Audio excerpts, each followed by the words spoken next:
হযরত ইউনূস আলাইহিস সালাম তাফসীরে আছে, ইউনূস নবী আল্লাহকে বলছিল, আল্লাহ আমার জাতি বড় অবাধ্য, আমি আর বলতাম না, আপনি ধ্বংস করে দেন।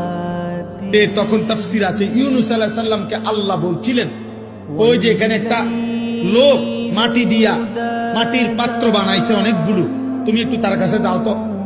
কুমার আর কি, কুমার। ইউনূস আলাইহিস সালাম ওই লোকটার কাছে গেছেন। তা আল্লাহ বলছেন, ইউনূস ওই বেটারে শুধু একটা কথা বলো, যে সে যে এই মাটি দিয়ে মাটির পাতিল বানাইছে, এরকম তার হাতের বানানো একটি মাটির পাতিল ভেঙে ফেলতে বলো, তারে ভাঙ্গে লাইতে। ইউনূস আলাইহিস সালাম বলছে, হে ভাই, আপনি আপনার বানানো এই মাটির পাতিল থেকে একটি পাতিল ভেঙে ফেলেন। তখন ওই কুমার সে বলছে, এই মিয়া, আমার নিজের হাতের বানানো মাটির পাতিল আমি ভাঙবো কেন? বোকা নাকি আমি? কেন ভাঙবো? এত যত্ন করে আমি বানাইছি।